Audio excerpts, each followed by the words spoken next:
So in preparing to say a few words on behalf of my uncle, I found myself listening to one of my favorite songs from the movie Rent.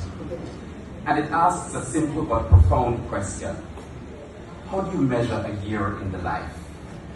Is it in daylights or sunsets, in midnights, cups of coffee, in inches or miles, in laughter, in strife? Is it in the tears shed, the mistakes made, or even the way a life comes to an end? How do you measure a year in the life? And for me, the answer is pretty simple. We measure that life by thinking about the love we shared, the memories made, and the lives touched. And as I thought about Frankie, I realized that's exactly how he will be remembered. By the warmth he brought to so many people. The challenges he faced with so much courage. Even in his final moments, he was still a fighter. Perhaps one of the biggest things that defined his life was just how hardworking he was. And the people who knew him would tell you that in working on, it was something we really admired about him. I remember when I was working at TVJ and would come to visit my family in the community. Usually whenever I visited, I would just turn up without giving any notice. I'm very big on surprises. So picture this. I drive up to the house in Poxhome and go inside to see Diane and my grandma, who are here today. I don't know how he did it, but every time I went there, he would somehow appear out of nowhere. And he would greet me and he would say, "Fashion, walk one man. Then I ask that you want to give me. Then all you never tell me see they're coming at the place. Why am I there for a long time I don't see you know?" Then as always, he would ask when he was going to see me again. And those moments always made me smile.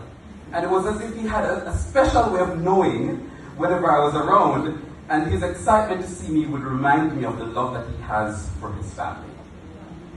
And Di talked a little bit earlier on about the mackerel and rice, which I can also attest to. It was really, really good. So the last time I saw him was in 2024 during my last visit to Jamaica. And at the time, I had no idea that it would be the last time we would share a moment together. The last time I would hear him tell me about his work, the challenges he was facing, and the ways he found to overcome them. And it pains my heart to know that we will never have another opportunity to make more memories, share laughter, and give him more surprise visits. And looking back now, those unexpected moments feel even more precious. My mother Cynthia, who you'd hear from a little bit later on, who could not be here today, but still wanted me to share some of her memories. And she writes, "My brother was a man of many talents. Whatever he put his hands to, he did it well. He was creative, hardworking, and resourceful. If there was a way to make something, he would find it. And long before people spoke about innovation, my brother was already innovating. He was truly gifted. He was a jack of all trades." As I end this tribute, I think about this quote from the Nigerian author Chimamanda Ngozi Adichie, and she writes, "Grief is a cruel kind of education. You learn how ungentle mourning can be, how full of anger.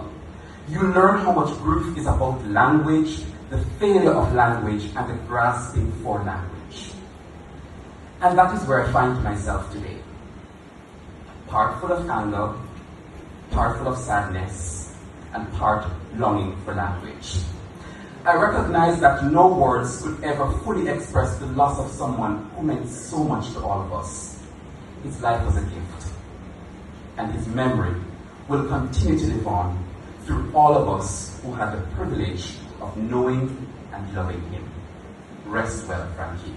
Rest well, my uncle."